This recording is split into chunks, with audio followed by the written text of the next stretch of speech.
ओम श्री गणेशाय नमः। राधे कृष्णा। कथा कहानियाँ में आपका स्वागत है। लक्ष्मी नारायण की कृपा आप सब पर बनी रहे। आइए सुनते हैं कि पाप मोचनी एकादशी व्रत कथा। अर्जुन ने भगवान श्री कृष्ण से कहा, हे मधुसूदन, आपने फागुन मास के शुक्ल पक्ष की एकादशी अर्थात आमला एकादशी के बारे में विस्तार पूर्वक बतलाया है, लेकिन चैत्र मास की कृष्ण पक्ष में आने वाली एकादशी का क्या नाम है तथा उसकी क्या विधि है, कृपया करके आप मेरी बढ़ती हुई जिज्ञासा को शांत करें।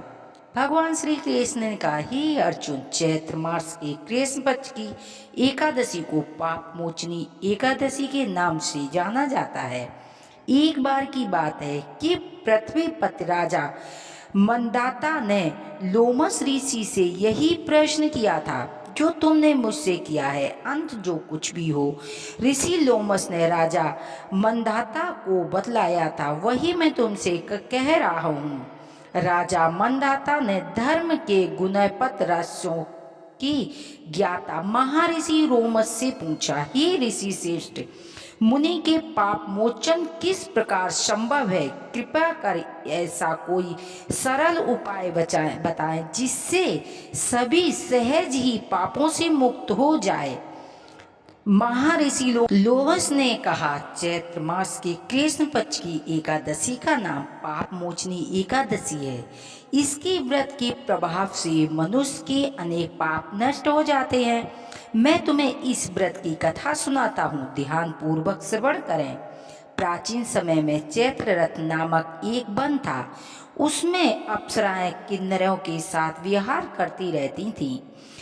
वहाँ सदैव वसंत का मौसम रहता था, अर्थ उस जगह सदा नाना प्रकार के पुष्प खिले रहते थे। सभी गंधर्व कन्या विहार किया करती थीं। कभी अन्य देवताओं के साथ क्रीड़ा किया करते थे। उसी वन में मेधावी नाम के एक ऋषि भी तपस्या में लीन रहते थे। वे शिव भक्त थे। एक दिन मंजू घोषा नाम की एक अप्सरा ने उनको मोहित कर उनकी निकटता का लाभ उठाने की चेष्टा की। इसीलिए वह कुछ ही दूरी पर बैठा वीणा बजाकर मधुर स्वयं गाने लगे। उसी समय शिव भक्त महर्षि मेधावी को कामदेव भी जीतने का प्रयास करने लगे। कामदेव ने उस सुंदर अप्सरा के वशीभूत का धनुष बनाया, कटाक्ष को उसकी प्रत्यंचा बनाई और उसके नेत्रों को मंजूघोषा का अप्सरा का सेनापति बनाया। इस तरह कामदेव ने अपने शत्रु भक्त को जीतने को तैयार हुए। उस समय महर्षि मेधावती भी युवा अवस्था में थी और वह काफी हष्टपुष्ट थी। उन्होंने यज्ञोपति तथा दंड धारण कर रखा था। वे दूसरे कामदेव की समान प्रतीक हो रहे थे। उस मुनि को देखकर कामदेव बस में हुई मंजू घोषा ने धीरे धीरे मधुरवाणी से वीणा पर गायन शुरू किया तो महर्षि मेधावी भी मंजू घोषा के मधुर गाने पर तथा उसके सौंदर्य पर मोहित हो गए। वह अप्सरा मेधावी मनु को कामदेव से पीड़ित जानकर उसने आलिंगन करने लगी। महर्षि मेधावती उनके सौंदर्य पर मोहित होकर शिव रहस्य को भूल गए और काम के वशीभूत होकर उनके साथ रमण करने लगे। काम के वशीभूत होने के कारण मुनि को उस समय दिन रात का कुछ ज्ञात नहीं रहा और काफी समय तक वे रमण करते रहे। तदुपरांत मंजू घोषा उस मुनि से बोली, हे ऋषिवर, अब आप मुझे समय हो गया है अर्थात स्वर्ग जाने की आज्ञा दीजिए। अप्सरा की बात सुनकर ऋषि ने कहा, हे मोहिनी, संध्या को तो आई हो, प्रातः काल होने पर चली जाना। ऋषि के ऐसे वचन को सुनकर अप्सरा उसके साथ रमण करने लगी। इसी प्रकार दोनों ने साथ साथ बहुत समय बिताया। मंजू घोषा ने एक दिन ऋषि से कहा, हे प्रिय, अब आप मुझे स्वर्ग जाने की आज्ञा दीजिए। मुनि ने इस बार भी वही कहा कि हे रूप से, अभी ज्यादा समय व्यतीत नहीं हुआ है, उस समय और ठहरो, कुछ समय और ठहरो। मुनि की आज्ञा सुन अप्सरा ने कहा, हे ऋषिवर, आपकी रात तो बहुत लंबी है। आप स्वयं ही सोचिए कि मुझे आपसे के पास कितना समय हो गया है। अब और ज्यादा समय तक ठहरना क्या उचित है? अप्सरा की बात सुनकर मुनि को समय का बोध हुआ और वह गंभीरता पूर्वक विचार करने लगे। जब उन्हें समय का ज्ञात हुआ तो उन्हें रमण करते 57 वर्ष व्यतीत हो चुके, तो उस अप्सरा को वे काल का रूप समझने लगे। इतना ज्यादा समय भोग विलाप में व्यर्थ चला जाने पर उन्हें बड़ा क्रोध आया। अब वह भयंकर क्रोध से जलते हुए उस तप के नाश करने वाली अप्सरा की तरफ भुक्ति तान कर देखने लगे। क्रोध में उनके अधर कांपने लगे और इंद्रियां बेकाबू होने लगी। क्रोध से रत थरथराते स्वयं मुनि ने उस अप्सरा से कहा, मेरे तप को नष्ट करने वाली दुष्टा, तू महापापनी और बहुत ही दुराचारनी है। तुझ पर धिक्कार है, अब तू मेरे श्राप से पिशाचनी बन जा। मुनि के क्रोध युक्त श्राप से वह अप्सरा पिशाचनी बन गई। यह देखकर व्यवस्थित होने लगी, हे ऋषिवर, आप मुझे क्रोध त्याग कर प्रसन्न होइए और कृपया करके बताइए कि इस श्राप का निवारण किस प्रकार होगा।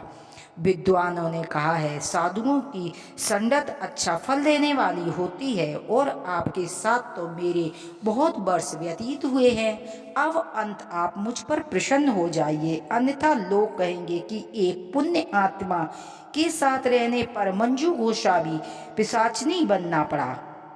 मंजू घोषा की बात सुनकर मुनि को अपने क्रोध पर अत्यंत ग्लानि हुई, साथ ही अपनी अपकीर्ति का भय भी हुआ।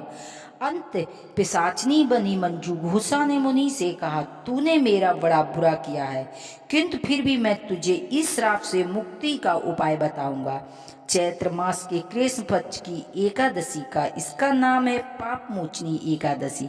उस एकादशी का उपवास करने से तेरी पिशाच की देह से मुक्त हो जाएगी। ऐसा कहकर मुनि ने उसको व्रत का संविधान समझाया। फिर आपने पापों को प्रयत्न निश्चित करने के लिए वे अपने पिता के ऋषि के पास गई।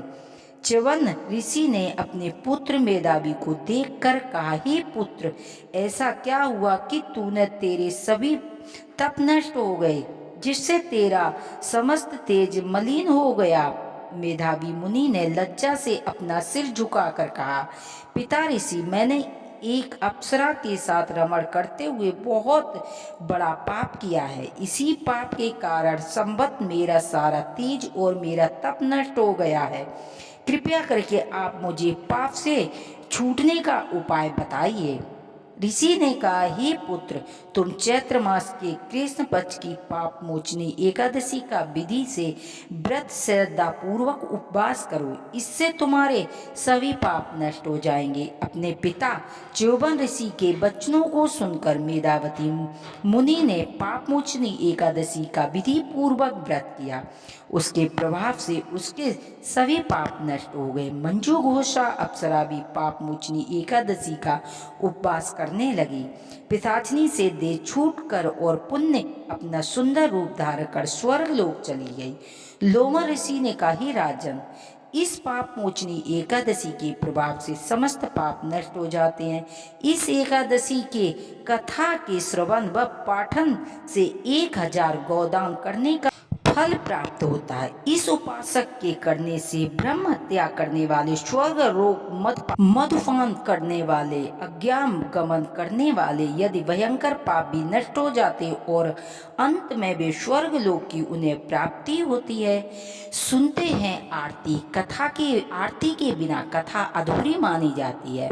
ओम जय जगदीश हरे, स्वामी जय दीनानाथ हरे, भक्त जनों के संकट वंशी वाला दूरी करे। ओम जय जगदीश हरे, जो ध्यावे फल पावे, दुख विन से मन का सुखी संपत्ति घरे आवे, काष्ट मिटे तन का। ओम जय जगदीश हरे, माता पिता तुम मेरे, शरण गऊँ किसकी, तुम बिन और न दूजा, आस करूँ जिसकी। ओम जय जगदीश हरे, तुम पूर्ण परमात्मा, तुम अंतर्यामी, जगत पिता जगदीश्वर, तुम सबके स्वामी। ओम जय जगदीश हरे, तुम करुणा के सागर, तुम पालन करता, मैं मूर्ख खल कामी, मैं सेवक तुम स्वामी।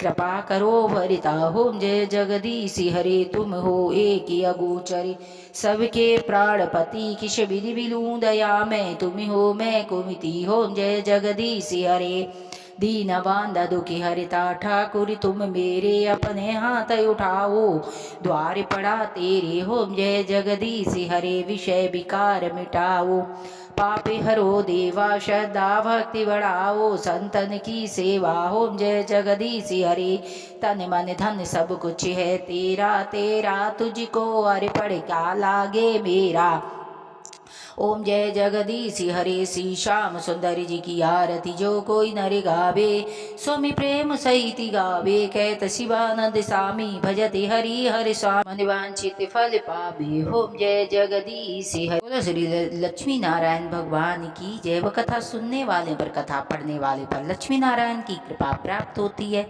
हर हर महादेव की जय। बोलो मैया पार्वती की जय।